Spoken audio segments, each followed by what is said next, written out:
All right. Thank you, everybody, for joining on today's episode of The Future of, where we are going to be exploring more around the topic of customer experiences, specifically around AI and customer experience. We're joined by Ryan Serpan. He is the head of US AI driven customer experience at Blend 360. I'll let him do a quick introduction on himself.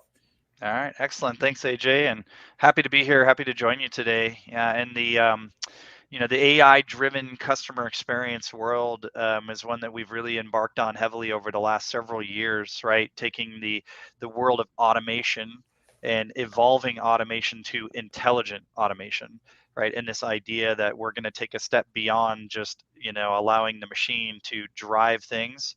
We want the machine to drive things intelligently, right? And that's a pretty cool opportunity for us as marketers, as service people, as sales support teams, as customer experience drivers to say, how can we now take what we do and elevate our ability to scale it at mass? So it's a pretty cool environment, and I'm excited to chat with you about that today. Yeah, it's really exciting stuff. Previously we had a talk around personalization and a little bit on hyper personalization as part of that customer journey. And, one of the things you and I talked about prior to hopping on today was, the statistic around, you know, where brands consider themselves as part of their personalization strategy or how far along that's been implemented. You said that, within particular parts of a brand, there could be as much as 80% of CTOs saying, hey, we have a great personalization strategy.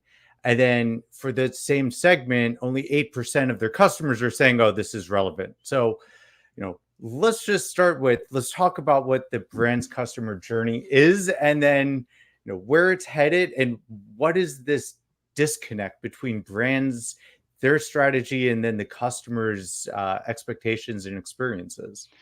Yeah, so I think the study that you're referencing was essentially a CX Council study. And imagine they do this, they get on the phone with business and they say, business, how good are you at personalizing? How good are you at relevant customer experience?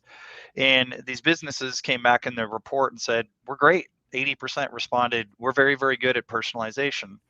Those same businesses, then they ask the customers of those businesses, how good are they at personalization or relevancy to you? And the answer was only 8% felt like they had relevant responses. And start to think about why. Why would that be the situation, right? And put yourselves in the seat of the person answering that question. You work in a department, or you work in a product area, or you work in a group, right? So maybe you're a marketer, maybe you're a product owner, maybe you're in a particular business unit. And yes, you've invested in a ton of personalization tools. You're running personalization strategies. Personalization's been on your OKR. You're measuring personalization, but you're measuring it at the product level, or maybe you're measuring it at the tactical level, the channel, right? One space. And so while personalization may be good in a piece of your business, it's got to be good across the business. Your customers don't think of you as your call center. They don't think of you as your email department. They don't think of you as your service team, right? They think of the brand. And I Mm-hmm. think that's where we're seeing the disconnect is you might individually at a business unit by business unit or product level be very, very good at some personalization, but your core, your entire brand experience is not matching that. And that's the disconnect that we see right now, right? Mm-hmm. So let's think about it from the perspective of I'm a customer, Yeah. right? What is my customer, or sorry, what does my journey even look like with the brand, right? What are the different phases or stages? What are the interactions that I might be experiencing with that brand? Yeah. Well, obviously, we can think of a traditional funnel, right? You're acquiring me for the first time. I've never bought a product from you once ever in my life, and you're acquiring me and you're bringing me into the funnel. But maybe I've been in the funnel. I've bought from you 100 times, and really you're trying to change and maintain a relationship with me. Maybe I've bought from you. I used to buy a lot from you, but I'm finding other competitors to be able to deliver me a better experience. So now you're losing that kind of feel with me. So we call that nurture. We call that re-engage, right? So certainly from the life cycle of the different experiences that we can have, you have these layers of ability to say when is the right and relevant time to be engaging customers with different life cycles, right? So I think that would be a pretty standard model. But this would get back to, I think, the fragmentation that we just talked about, right? marketing might be very, very good at personalization when it comes to getting them in the door and showing a ROAS number. Mhm. This might be really, really good at IVR deflection and taking care of you when you're in a call center engagement, right? But let's take this scenario into play. I call the call center and I'm angry because I just got a bill, or something's wrong with the product that I'm dealing with, or I'm just unhappy with the piece of my experience. And so I'm having that interaction right now with the call center. I'm talking to someone in service. I'm frustrated. I'm angry. I'm upset. And marketing is about 3 minutes away from clicking go on an email send that was automated or triggered or something would happen. And that marketing is going to try to upsell me to new product family or a new area of the business or something. And there's this separation, right, between those two experiences that are happening right now. So we're talking about days where the connective tissue from the acquisition to the upsell and the cross sell to the nurture stages have got to be real time. It's got to be absolutely Mhm. near real time. So if I'm here on the phone calling and discussing something with the call center, that interaction that's about to happen on email, or I'm about to log back into the site later this afternoon, or some other touch point, I'm about to walk into a retail store, and I'm going to have an experience there. Can we create an environment where every single channel has the same information, the same interaction history, the same understanding of sentiment, and then do something about it? Do something Mhm. about it in real time. That's like the advent of where we're at in CX right now. Yeah, I feel, to what you just said, calling up and you're about to make a complaint with customer service. So I literally, one of my mortgages was just sold to another provider, right? Yep. I didn't get the mail. I just ended up getting an email saying you're late on a payment for a place I never knew. That then said register for an account. That then asked me for an old account. That then wanted the text. It's like all back and forth. Yeah. And then it starts sending me notices that says I'm late, like it's my problem. And every step of the way is just completely disjointed, Hmm. right? At no point did I feel like they even understood that, they're trying to communicate with me. So, when I think about what I would even expect to have a better experience, is like at least know who I am, like know my loan number, have any idea why I'm coming to your site, and then give me any simplification of the task. Like the bar seems so low on that. Yeah. We're talking about hyper personalization, threading the needle, and it's like we're not even getting the basics. What's happening there? What's causing this delta? Well, I think it has always, will always begin with data quality, data governance, data structure, right? If you have the information, but it's governed poorly, it's not unified in a way where it can be federated properly, it's not interpretable, right, by machine or human. These are the things that are going to break these CX experiences. There is no such thing as modern CX in this day and age where you aren't thinking data first, data at the core Mhm. of what you're doing. And then AI, right? The ability for us to use machine learning capabilities, the ability for us to use generative AI capabilities, language models to understand things has evolved so quickly in such a short amount of time. But it's also kind of opened that cornucopia that you're talking about, right? You could have devices that look at that situation and say, hey, before we send this out, I can flag things. Even if that's as far as the AI can go, is I can at least flag this and say someone should look Mhm. at this before we hit go. All the way Mhm. to it could control what's sent, when it's sent, and how it's sent. It could Mhm. notice that you're going to have a conflict, and it could respond to that in a different way. But the core answer to your question is it roots in the data itself. Bad data governance, bad data operability, right? Can't get things in real time. You're pulling things from different systems. Susie still keeps it on an Excel spreadsheet because that's what's on. Someone's got a Teradata, on-prem server that if anyone accidentally kicks the thing out of the wall, we're in all deep trouble. And somehow we're trying to bring these data ecosystems together and deliver experiences. And I think Mhm. again, now we're back to that broken nature of why we think we're doing personalization well, but we're not, because one area, one group, one department might have a great data structure and they do great stuff with data, Mhm. and the one right next door doesn't. right? And Mm-hmm. that in itself becomes that breaking point. So CTO, CDAO, right? Analytics teams, CIOs, they have to start thinking now about these pockets of data, which are protected for security reasons in a lot of ways, right? Like we have transactional data sitting in a place, and I'm going to protect that data. I'm going to, put Mm-hmm. a secure that data to work in other places. And so how do you do that? And how do you do that in a federated way that's safe, security compliant, but also allowing the personalization of experiences to actually be unlocked, right? That's really where we have to start getting to thinking now. Mm-hmm. That brings up a really interesting aspect. I would call it the duality of people's concern for privacy, Yeah, right? They're really concerned about their privacy until they're getting value from not having the same privacy standards as some other things. So, for example, like uh, calling your bank and having it automate with your voice, like it's using your personal biometrics to authenticate you. You gave up some of your privacy, but then you're benefiting from it. right. So, I would imagine these brands are you know, really trying to stay balanced in between. We need to be functional and provide these capabilities, and we need to protect our customer because that's what they're asking for. How are they managing between Yeah. these two things? Yeah, and I think you're getting right at the core of how we have to start to solve problems from a data perspective in terms of what data do I need to personalize an experience. And usually the answer is I don't need everything. I need the right things, right? Mm-hmm.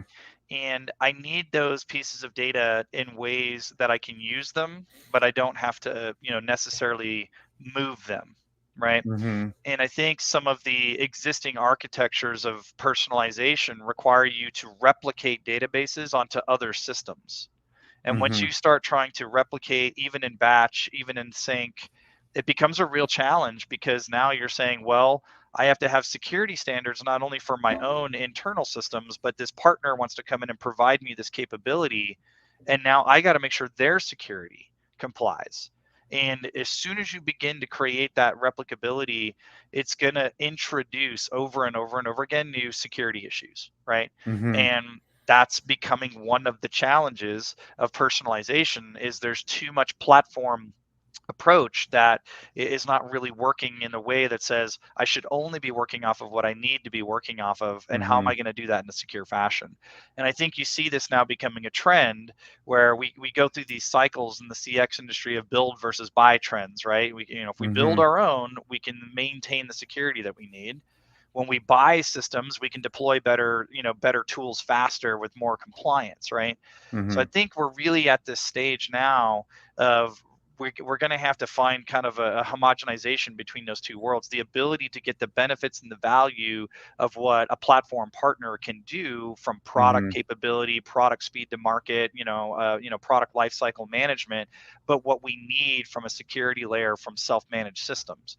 There's something in between there, right? And I think the processing of data, right, the processing of what has to go where and how it has to go where is one of the other kind of like secret unlocks of AI capabilities right now that isn't the front end sexy stuff. It's not the language model, it's not the generative AI, it's not the AI decisioning automation stuff that makes CX seem fun and really cool, but Mm-hmm. it's that pipe work stuff, right? It's that back of the Mm-hmm. system stuff that also I think can really benefit from what we can do with AI, right? Yeah. Yeah. So the build versus buy, it just gave me a thought. Do you see brands also taking into consideration the end-to-end quality of the experience that they can deliver and thinking of it almost as a beat the bar or leave type of event where it's all right, if we can't really create a meaningful customer interaction by automating these tools, then we should really consider falling back to human interactions or something else just so that the customer's privacy is safe and their interaction makes sense instead of being disjointed in these different pieces.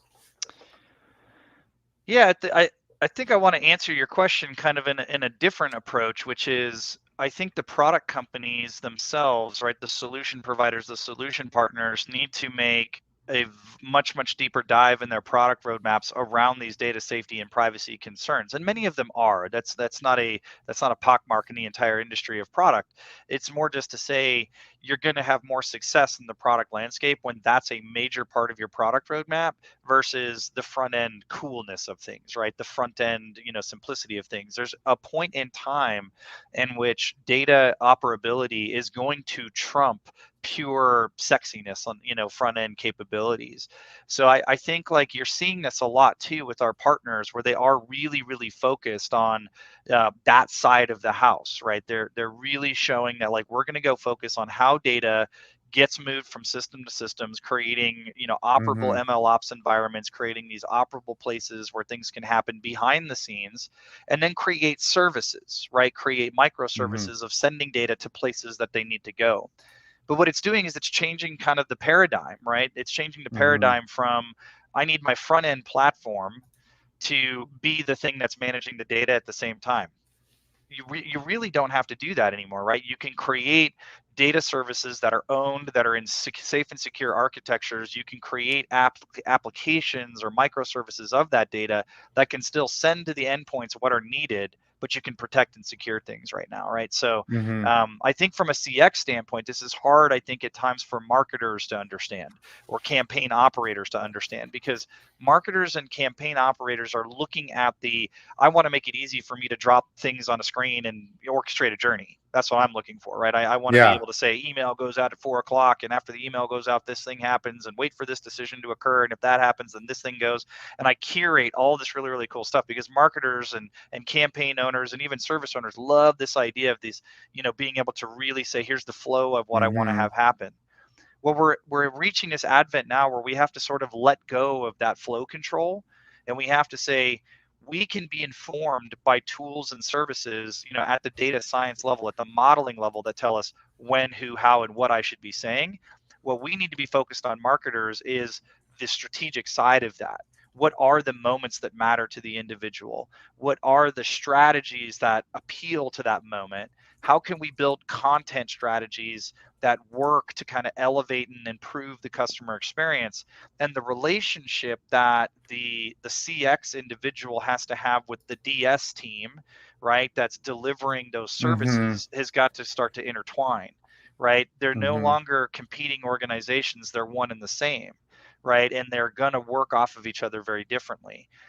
And I would say it's not I don't want to use the word conflict in the sense that it's a true conflict, but we still see this a lot with clients where marketing departments are expecting, these capabilities to work in a certain way, and they have this kind of finger of control that they want to have. And I think that finger of control has grown from years of saying, I needed to be able to control the experience because Mm-hmm. now they're at this point in time where we're saying there's a black magic box of science that can tell you what the right thing is. And more importantly, it Mm-hmm. can just trigger the thing that you need to have happen.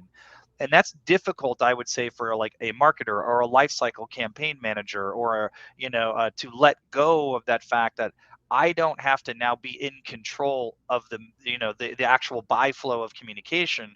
What I need to be thinking about is what's the right way to create the right experience, and then allow the machine to kind of fuel that experience, right? So that was a long walk, I think, Yeah. from the question you were asking to what I'm answering here. But I think really it's this kind of new relationship that's building, where the trust in the data science and the trust in its ability to deliver what's needed has to be met with the art of the ability for us to say what's the right art to deliver at the right time.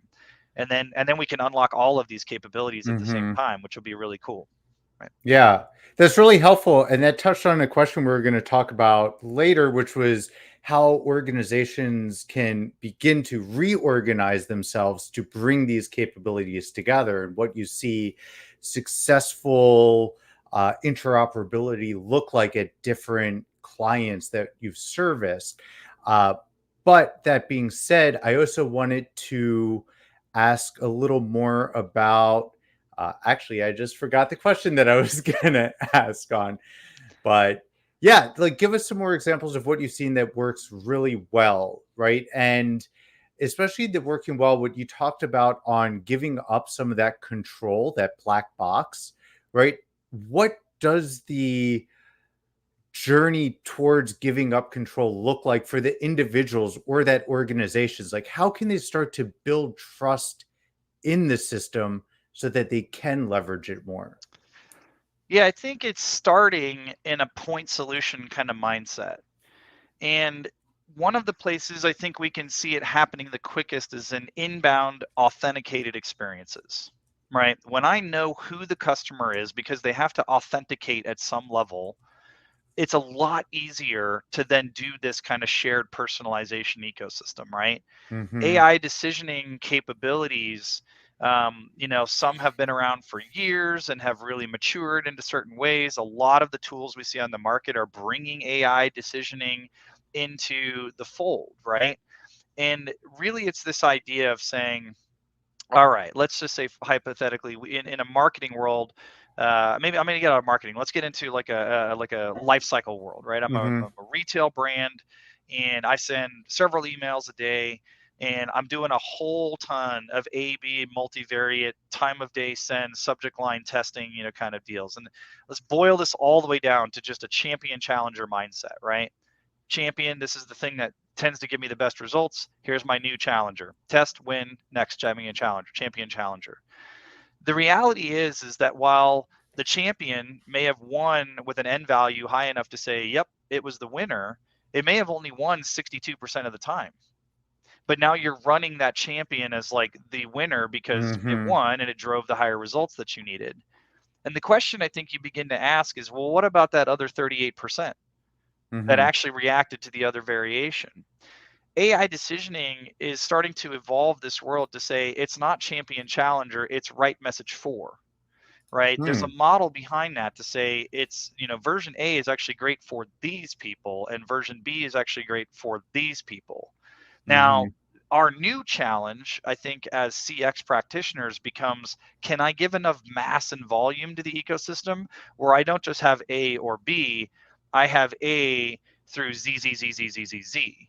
I have enough Mm-hmm. variability, I have enough variation in my content library that the machine can start to say, yes, there is literally a piece of material that is very, very good for an extremely micro cohort segmentation, if not one to one, right? And I can deliver that. Now, the next evolution of that is real time construction of creative, literally constructing something in real time for Ryan.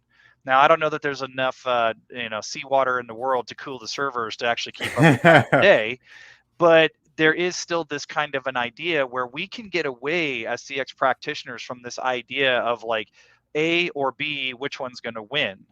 No, it's A, B, C, D, E, F, G, H, I, J, K, L, M, N, O, P, and the machine can actually, through time, through automated machine learning, begin to understand why element F worked for this particular cohort, and it can say, when I see that person again, I'm going to send them F, not this one's better than that one, so I'm sending that one more often. Mm-hmm. It's a big mind shift, right? So when you're asking about places where we see success in this place, we see it in organizations that have done a very, very good job leveraging AI decisioning, right? So let's say an inbound experience, right? I'm coming into my account panel, as you mentioned, to pay a bill, right? I'm logging in to Mm-hmm. pay a bill, and there's a hero box at the top of the page, where I can send some sort of a message there. And I'm going to go the phone route, okay? Everyone's an iPhone user or a Samsung user or a Google user, right? So like we all have our preferences around phones. And this is just a super like sophomoric example of what you could do. But if I know it's phone upgrade time, right, there's going to be an element of my data profile that says that it's phone upgrade time. And in the old marketing world, I needed to go write a rule for that. Is Mm-hmm. Ryan's phone upgrade due within the next 30 days? If yes, then. But now you don't have to write that rule. In a machine learning world, it can look at me, do a real-time call, pull the data back, and say, that's the likely thing that he's in for is a phone upgrade time. Now it can make the next decision. He's never purchased an iPhone once in his entire life, never has, never will. There's not a single iPhone in his entire purchase history. Let's push the Samsung device. I also know Mm-hmm. that he's likely to buy the premium Samsung device. Let's push that. And I also know that from an offer perspective, he's more likely to take a $350 cash back offer than a free pair of headphones, whatever the equal value of the offer capabilities are. As marketers, we can begin to think about all of these actions right, that become part of every way that I could try to make somebody move. And I don't have to try to do it at a segmented level. I don't have to say segment A is Mhm. Samsung premium, this, and that. And then I need to go, build out that journey. You don't have to build out the journey anymore. All you have to do is build the creative and then give it to the tool. And the tool can say, I see Ryan. Ryan's going to buy the Samsung. He's going to buy the premium Samsung. He's going to respond to this offer. And yes, this banner is the right banner to present that to him, but I should also send him a text message tomorrow night at 9 o'clock when he's most likely to react to that. All of those things are federated real-time decisions that can happen and do Mhm. happen today. And the clients that are allowing that to occur are the ones that are seeing that lift and benefit from these systems, because they're kind of taking their hands off the wheel just a little bit, and they're saying, let's let the machine make the decisions, right? And so Mhm. we're just, and I feel like, truthfully, that being said, we've got clients that have recognized, and this is a very literal, real number, $3 billion of commercial value from the usage of AI decisioning platforms. Now, and we look at it and we say, and they've just scratched the surface. I mean, Mhm. just Mhm. scratched the surface of what they can do, because they're very good at inbound channel, but they're not quite good at outbound channel yet, Mhm. right? And so then that new synergy between inbound and outbound is going to unlock the whole next evolution of these things. Ryan was just on Verizon.com and he just looked at a thing, and now I'm going to hit him with a Facebook ad. And I'm going to hit him with that ad on Facebook at this point in time with this exact same offer, because that's going to drive that moment in time. And it's fueled by all these other things that led to that moment. Not that I created a lookalike audience. I tossed it up in there and I said, I think all of these people are the right people right now. It's no longer I think, it's I know. And Mhm. that's kind of the cool unlock, right, that we see from these kinds of things. So telecommunications brands are having some pretty good success with this right now, because their products are so tight, right, and they're so focused on like a key area of your life and your element. More difficult with wide varieties of SKUs, big SKU families, right, the amount of AI power needed to process that. But that's coming fast, right? That's coming really, really fast, where we're seeing retail now is going, there's a real play here, right? And there's a real Mhm. ability for us to do that. And we're going away from content recommendation engines, and we're moving towards ML driven, just like actual direct recommendation systems. Yeah. Wow, so this goes all the way back when we started the conversation. I said, "Man, why can't I call in and it knows me, who I am, maybe why I called, and gives me a recommendation?" And as a customer, it sounds so simple, right? Right. Because I know me, I'm looking introspectively. But now, from what you're saying, there are so many pieces, and not just from the technology side. I love what you said, that the organizations have to allow themselves to do it, Yeah. right? They have to be able to team together and trust in the technology to start making the decisions. Otherwise, it's always going to be uh, uh, cultural, like the culture of the organization is going to hold back the capabilities Yes. that. And what are the cultural barriers? One, let's start with legal and compliance. I mean, that's a big challenge, right? Because this idea that any version of anything can be delivered at any time and it's generated by an LLM, well, how the heck are we, overseeing that? So there's going Mhm. to be these stage gates as we move towards this, right? Literal at point in motion, real time construction of something and delivered. We're a ways away from that. And we're not a ways away from that technologically. We're a ways away from that side of this house, right? This AI compliance side of the house. Mhm. We'll use an extreme example. Like an extreme example, we could say, what if you allowed an AI image generation tool to do something in real time, and it would, I don't know, put a pregnant, mother in an image with a whiskey glass in her hand? That's the literal scary stuff that we're talking about, where you can be representing things that would not be. And so legal and compliance departments are always going to come Yeah. back and say, there is no way we are going to allow things to be constructed in real time without some sort of oversight engine. And my response to this generally tends to be, but that's the beauty of AI, is AI can build you compliance and risk monitoring Mhm. capabilities as well to start to find those things. So we have a long way to go before there's trust in the system, right? There's a long way to go before we're going to fully trust that things can be done the way that the technology will allow them to be done. And I think that's a bit of the conflict we see, say, between like a pure data science mindset, right? I'm a data scientist and I'm like, I can do all of that, right? I can do all the things that you want it to do, and I can even have risk compliance, and I can even find those problems, and give me enough time and the machine will learn. Mhm.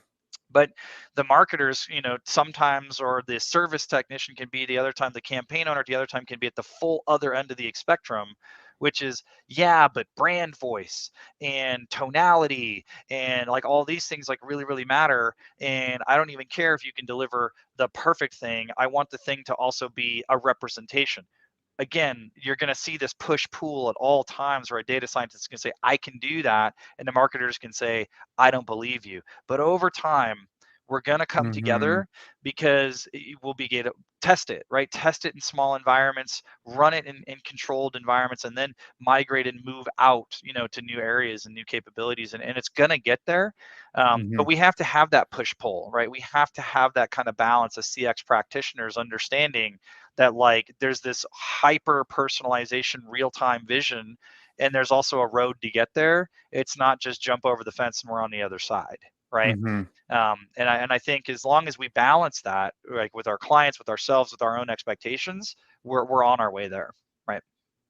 Yeah, so I was thinking about what you said about brand safety specifically, right? So, when I think about innovation and experimentation, and you're always facing against organizations, it's like, why can't we experiment faster? Well, there's, of many pieces, brand safety is a big one, right? Yes. And then you said, the ability to create smaller, more granular segments and then being able to test with those smaller segments. And so on one hand, I'm seeing, yes, your risk pool is a little bit lower, or it can be a lot bit lower. You're testing a message with, tens of people, something like Sure. that.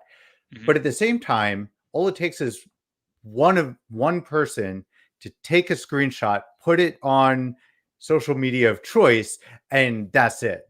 You're just all that Yep. safety and trust is gone. So, even as we're getting this technology to test rapidly, you know, it is it becoming safer for brands to test?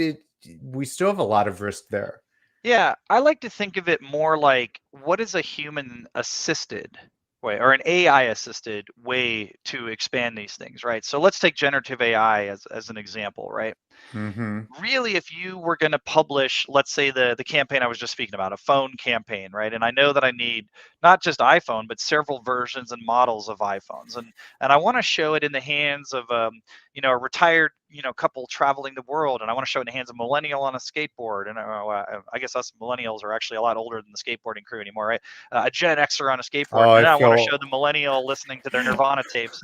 And then and then, right, but you have all of these different capabilities and options, right? You can say from an image perspective, from a copy and a language perspective, right? The language model that you would use to speak to my mother versus me, two different language models, same ad, two different languages, same ad, two different images, same ad, two different offers, same ad, two different models. So you can understand like all of these variations that could be created. And today, yesterday, we would have passed all of that over to our creative agency and said, okay, I created this matrix of 800 potential audience. We're only going to have time to create 40 of those. And then we're going to have to pick the audiences. We're going to have to go Mhm. curate them into a journey. We're going to go piece them in there. Well, now with generative AI, you can say, hey, here's all the construct of what I need to create. Here's all the variables that tell me the different versions I need to create to that. Click a button, seconds later, you have a whole matrix of all the different ads that you need. Here's where the human assisted part comes in. I'm not just now clicking a button saying they're all live. You still would maybe have some time to go through and train, say, this is good, this Mhm. is bad, this is good, this is accepted, this is bad. Now, this is where it gets really, really complicated. How do I then say every single iPhone ad has to be approved by Apple? So Mm. now I have to create the environment. I have to create the workflow process, right? Mhm. To say, even though I picked 85 variants here that are all going to push the iPhone ad to all my different segments with all my different LLMs, with all my different copy lines and all my different hooks, and Apple is required to be able to approve all of those things. Now we're in a ways of working problem. Now we've got Mhm. workflow issues. Now we've got process issues because it's not just my team that has the issue, it's the partner that I have to work with that has the issue as well. And so we've got to start thinking as also about how we're enabling our partners, we're enabling other departments, we're enabling legal and compliance organizations to be able to rapidly get involved with this kind of content mass and this kind of content volume, Mhm. right? And those unlocks are kind of the next evolution. but you're still going to be sending 200 versions that are final stamped versions into the system. And Mm-hmm. then in 10 years from now, maybe we can talk about 2 million versions that are created in real time, right? Or Yeah. infinite versions, or, so we have those kind of steps we have to go through as CX practitioners to understand that it's not like tomorrow we're just fully letting the beast run, right? The automatic driving cars are not just on the streets, just yet. It's Mm-hmm. a nice stepwise evolution, and at least in digital CX, we don't kill anyone along the way, right? So, Yes, exactly. We have one question, and then I want to get further into the whole feedback loop. So, yeah. David asks, this is going back to what we were talking about, legal, ethical rules, the brand requirements. Who's writing the rules? Can Gen AI write the rules on the fly in real time? Sure. I mean, think of it this way, right? Maybe I wake up in the morning, I'm a brand marketer, or I'm a campaign marketer, I'm a service marketer. I get my cup of coffee out, I start sipping, and I open up Microsoft Word or Google Docs or Workfront, and I start punching out a brief, and I need that brief to do a certain thing. Look, if we haven't all experimented with this already, write your brief with ChatGPT. Write your brief with Gemini, write your brief with one of these support LLM tools, and you can say, I need help writing a brief to do a thing, and and you hit a button, and 13 seconds later, you have like a beautifully written thing. Now you're going to tailor some things, you're going to change a couple of words, but you went from an hour to sit down and create the construct of what you're trying to build to 10 seconds to get something that's an output that you can work from. Mm-hmm. Right. And when you work from that thing, you can get to the next thing faster. So I think this idea of rules is a little bit kind of misconstrued or misunderstood. Rules, kind of imply rigidity, right? But what we're really talking about is we're really talking about trying to create kind of guides. And we're trying to get Mm-hmm. feedback and response in a lot faster kind of environment than we were before. So I'll take it to the ultimate extreme, right? We could create an entire campaign planning process that looks exactly like I just said. First thing I do, I'm about to build the campaign for this product, and you could type that into a prompting solution, and you could hit go. And that product identification, that campaign thing that you said that you're doing, and the tentpole offer that you said is in that, can immediately run off and ask for all of the information it needs to come back and create a marketing campaign for you. It could say, Mm-hmm. you're going to advertise the iPhone. Last year, it can look at all of the information, all the transactional data, all the historical data, and it can come back and say recommendations on the brief, objective, targeting, criteria, planning, algorithm. It can reach into your MMM and your MTA model and say, here's the spend variance you should use, right? You should buy this much in this channel and that much in that channel. We predict that as the highest level of lift. As a marketer, you could go to that tab on a screen and you could play around with some weighting on that, right? Well, what if I did a little bit of this or a little bit of that? You could do some forecast weighting, and you could do some predictive, capabilities. These are all things where your marketing world would go from, I have to send a ticket request over to the data science department to go get me back some segment model. And then I'm going to take that segment and hopefully I can get it as a file that I can upload to Salesforce so I can go make a campaign. That's all going to be gone. You just tell it, this is what I'm trying to do. And it can come back to you and say, you're going to be in this channel with this message. You're going to be in this channel with that message. Your spend variation is going to look like this. And here's what I recommend. But you, the human, are still going to have the ability to curate that, to Mm-hmm. touch things around, to move things around. So just like we go ask it to help us write a job description, and then we take that and we're like, yeah, but I need to change a couple things and add a couple words and make something more. Imagine that kind of scaled out to a whole campaign planning process where it's still a curated process. It's still the human involved process, but I can go from doing one campaign in several days, just the planning portion of it, to one campaign in an hour and a half. And Mm-hmm. what used to take creative a couple of weeks to bring back variations can be done in a few hours. And what Mm-hmm. used to take an MMM or a data science department to produce a full MMM MTA incrementality result so you could do budget planning can be near automated in real time. Data science didn't lose their job. They're building the microservice tools that deliver that now. Creative didn't lose their job. They're doing the brand standards and the guidelines and the training of Mm-hmm. the models to tell Gen AI how to feed you. Marketer didn't lose their job. They can just do 20 campaigns instead of two, right? They Mm-hmm. can do more personalization to campaigns they did before. So it's this really cool kind of environment where we're headed to, where it's like scale is about to just be infinite. And that's what's Mm-hmm. needed for personalization. If you and I met in the street tomorrow and had a conversation, we're going to have a personal conversation. And if I meet someone else on the street tomorrow, we're going to have a personal conversation at real time, FaceTime, right? And up to this point, really a lot of CX has been about, okay, AJ, we're about to talk on the street, but I can pick this or this. Let's, you know what I mean? And I can present one to Mm-hmm. you that I think is going to be as close to relevant as possible. Tomorrow, we're saying we can do almost anything. But as marketers, for me to be able to scale to do almost anything, today would be like you need 400 people to do that. Mm-hmm. Completely operationally impossible. So can the same department that you have today create the mass that you need to do the personalization tomorrow? That's what AI is unlocking. We have to think about it Mm-hmm. that way, is that's what it's unlocking for us, is the ability to get to scale and mass, right? That's amazing. I love the way that you put it. And, this concept, hey, AI is going to take away all of these jobs. If anything, what I'm hearing from you is that there is a new layer of roles that need to be created for people who can actually look broadly end to end on this journey, right? It used to be, rolling up to the CMO, but now things move so fast. Do you see that there's new capabilities, new types of roles and structures that's needed to govern this at speed because it's moving so quickly? Yeah.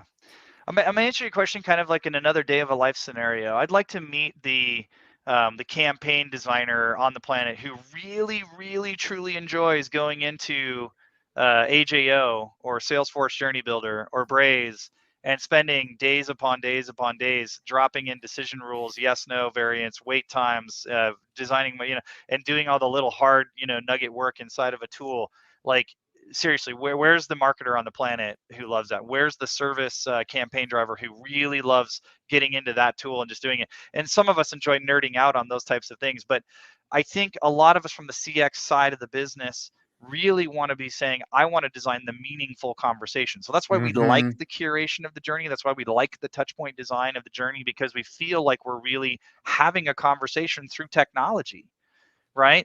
But the new conversation we're having from technology says you don't need to sit there in that tedious environment and map out the touch, the touch, the touch, the touch, the touch, the touch. And what you need to map out is the story, the story, the story, the Mm-hmm. story. And I think every single CX practitioner, from acquisition to lifecycle and nurture practitioners, would love to tell you that they believe in the story and they believe in the experience that's being created, and they want that experience to be enriching. And the enrichment Mm-hmm. of that is not in the timing of the send. The Mm-hmm. enrichment in that is the message that was communicated at times. So I hope it like comes off as inspirational, right? Because Yeah. when you think about what a marketer would do today, it's almost like, the expansion of mathematics. 150 years ago I had an abacus and I was sliding beads around. Now I can punch numbers into a thing, and actually now I can just ask Google to help me and it gets me an answer in the same amount of time. It doesn't change the fact that my creative brain can ask the question. The tool that I'm Mm-hmm. given is a more powerful tool. It really changes things for us. Yeah. It reminds me of uh, the philosophy behind Amazon and Amazon Web Services. They want to handle the undifferentiated heavy lifting, Yes. right? Yep. These tools are taking your creative inputs, Hmm. the mechanical, tedious processes, and saying, no, I'm going to take care of doing the thing. Just tell me what to do. I'm Yeah. going to iterate on it. So I And love maybe not that. even tell me what to do anymore. Maybe I trust you to say, I'm giving you variants for all of these things. I'm giving you the ability to choose the time of day that you should send something, the channel that you should use to send said message, and pick the right piece of creative to send to that person. I'm going to make Hmm. sure that all of those variables are filled up with the experience that I want them to have. The machine is going to decide which person gets that variable. I mean, maybe that's the simplest way to just boil this thing off, right? So, Yeah. And that leads us to I think the last part of that journey that I really want to touch on is, we talked about, hey, we're making decisions, what works, what doesn't. You gave the example of we meet at the street, this one or this one, right? right.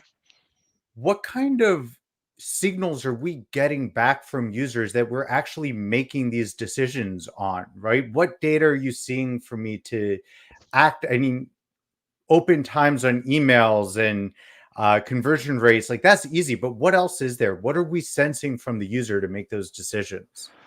Yeah, I think in a digital footprint sense, you got to think about it, right? Every single moment in time is a piece of data of some sort, right? And with the advanced analytics platforms that exist, I can capture just about anything from you in real time. When you picked up your phone, which button you clicked, where you clicked on the button, which message you responded to last time, right? I mean, if we could, we'd put eye tracking on everything. We'd know exactly what you looked at in the picture, right? If we really wanted to go all the way to the end game. And I think, so when you say like, what pieces of data do we have? I mean, what piece of data don't we have? I mean, and it's a bit scary if you think about it that way. It's almost kind of terrifying, and at the same time, it's maybe almost freeing, to understand that. So when you and I are sitting together, and I think a lot of people will like appreciate this analogy, you have these like layers of conversations. If I'm on the phone with you but I can't see you, then I've only Mm-hmm. got your voice to interpret something. And generally speaking, I'm going to take your voice. I'm going to take it a step back. If you and I are texting something, right? How many people on this listening to this chat right now have texted something that was completely misinterpreted from what you texted because tone was lost, feeling was lost, right? That kind of thing. Then I can get on the phone with you. Now I can hear your voice inflection. I can hear how you're responding to things. I know more. I've got more data points to understand the interaction we're having.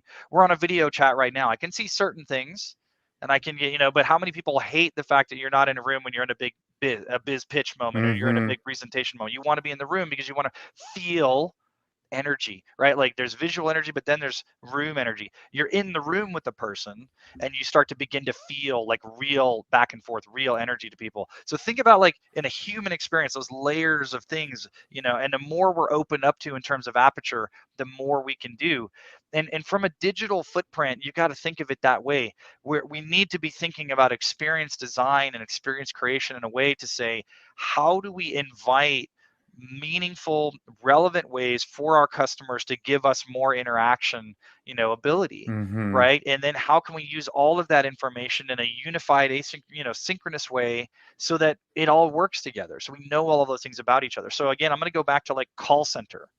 When you call a call center, there's a script that's created, right? There's an analysis of that. There's a sentiment analysis that can say, was it a good call or a bad call? Was it a Mm-hmm. happy call? Was it a sad call?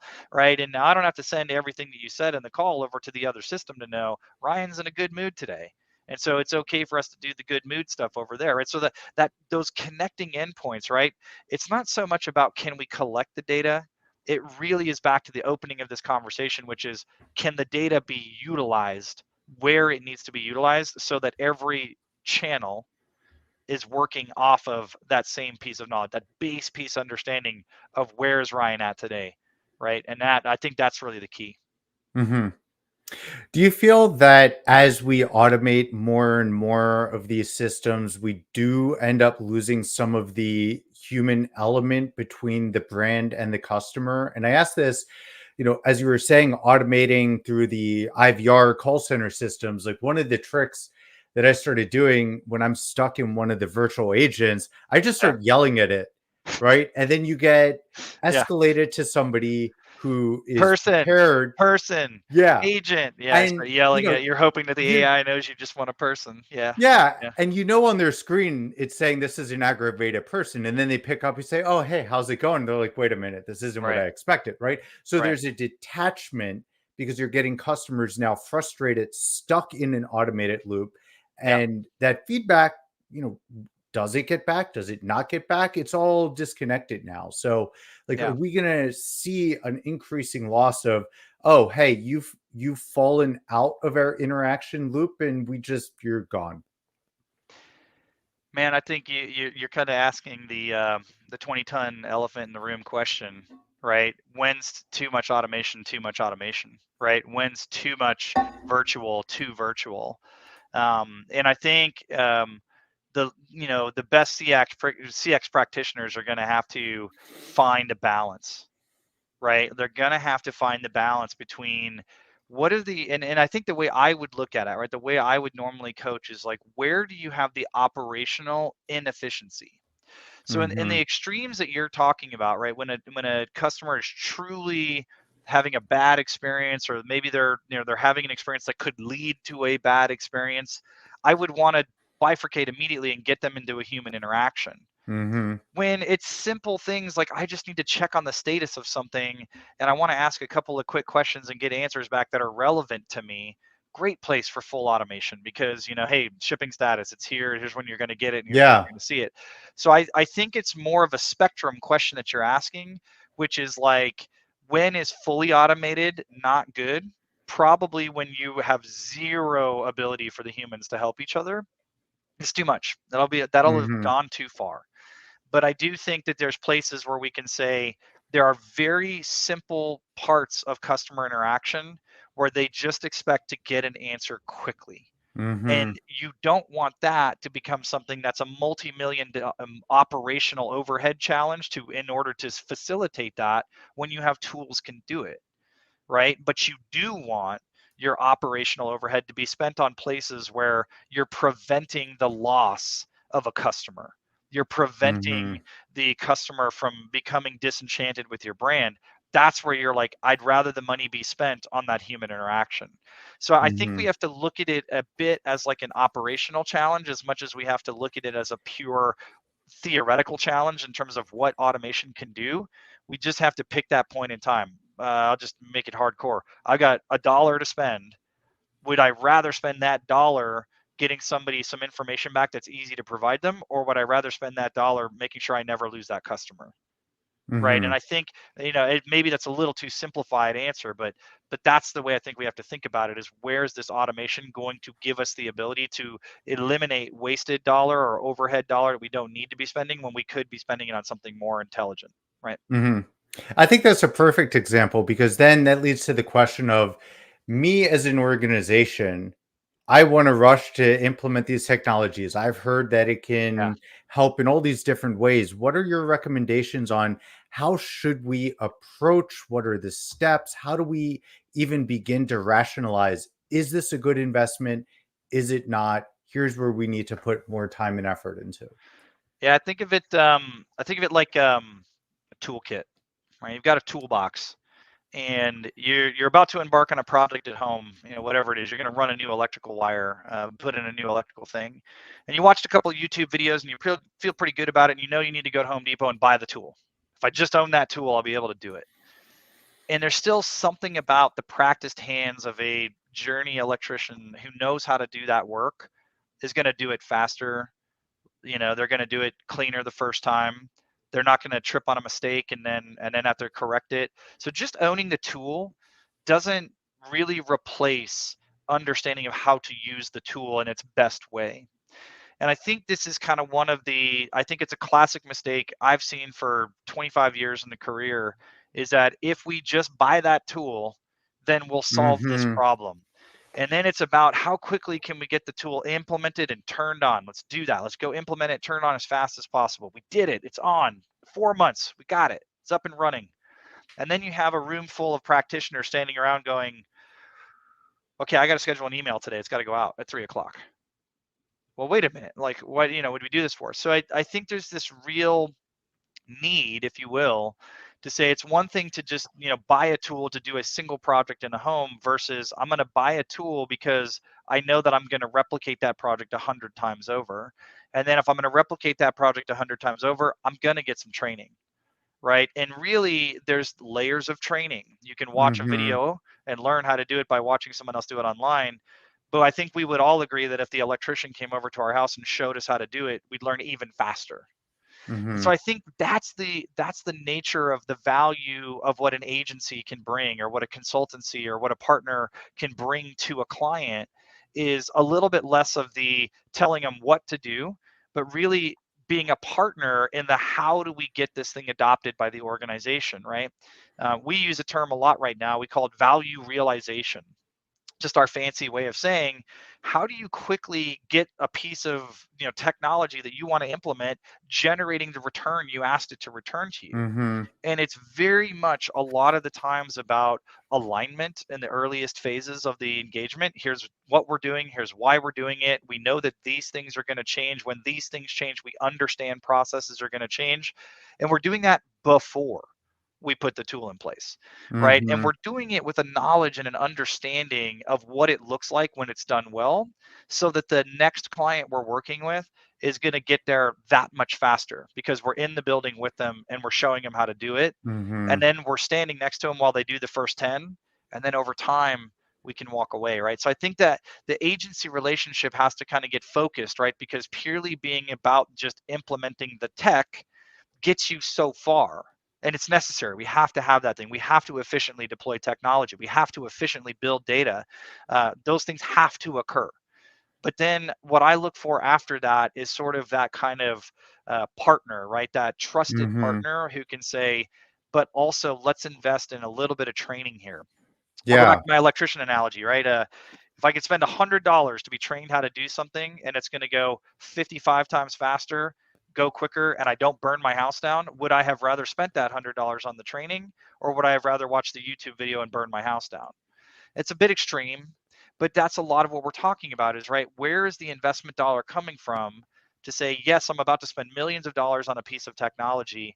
I should spend some reasonable amount of money making sure that we deploy that technology with some excellence, right? With Mm-hmm. value.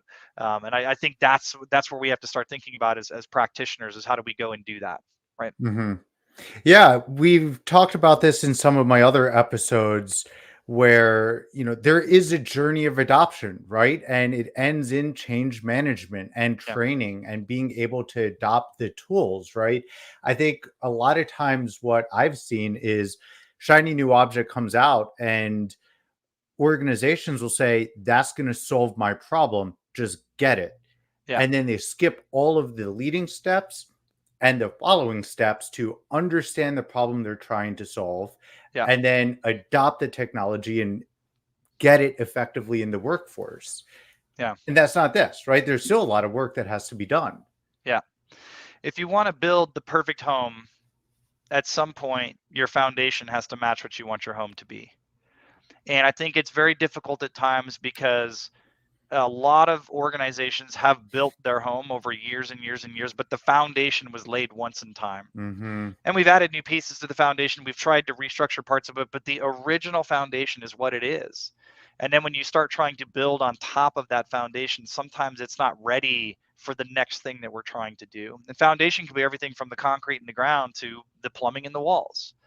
And it's the hard pain at times to say, it's time to take this thing down to the foundation and Mm-hmm. rebuild it, right? And it's not always feasible for everyone. Not everyone has the budget to do so, right? And so how do we do it, right? And I think we're starting to see kind of like, well, what I can do is I can do a new foundation in a new area, and eventually I Mm-hmm. can move to replacing, over time. Whereas some organizations are saying, dude, just freaking tear it all out of the ground and let's rebuild from the ground up because we want to get there the fastest, right? Mm-hmm. So there's this push pull between first to market, fastest to get to that utopia, or the ones that are saying I'm going to get there as quickly as I can with efficiency and in quality. And I don't think either philosophy is necessarily wrong. It's just about the philosophy that fits what your brand needs at any point in time. If you're in a really deeply Mm-hmm. competitive situation in a retail environment with someone like an Amazon, you may need to fricking tear the foundation out and rebuild as quickly as possible, Yeah. because by the time you go through a slow transformation, man, it's just going to be so far past you can't keep up. In other industries that's not always true, right? And I think it's irresponsible, if we're always saying tear it all out and rebuild from the ground up. And I think it's sometimes we need to say that, right? So there's Yeah. this value that we have to think through, right? Yeah, I like to think the innovation journey, you can have your innovation led transformation where you're doing some of the new stuff up front and then transforming the rest of the legacy systems behind it. Or you're starting with the legacy transformation so you could do innovation in the future. And, you have to balance the two. So we're Yep. almost at time. How do we get in contact with you if we want to get started? Well, the easiest place to start would just be to blend360.com, and you can submit a request if you want to, talk to us about any of these topics. You can hit me directly. It's my first name, Ryan, my second name, Serpan. So ryan.serpan at blend360.com would be an easy way to reach out to me directly. But I would really encourage, hit the website and submit through there because, just depending on the nature of your challenges, the nature of things you're dealing with, there's a huge family behind us where, the organization of Blend 360 is global. It's over, 1,100 people. We have deep experience in areas like data science, data engineering, the BI and intelligence, right? CX for sure, AI consulting. So I may not be the right one. If this is a data challenge for you, we need to get you with our data team. If it's a science challenge and you want to build, these capabilities in terms of modeling, it's that team, right? So I think the best effort right now would be to go through that channel. And we'll get you what you need, right? Blend 360 is I use all these carpenter and plumber analogies. We like to believe that we really show up with the tool belt on, and we like to get to work and help clients actually do stuff and kind of get it there. So, but if it's CX related, give me a call. We'll take care of you. Awesome. Thank you so much for your time. This has been amazing. Thanks, guys. Thank you so much, AJ. Yep. It's been wonderful. Take care. Bye.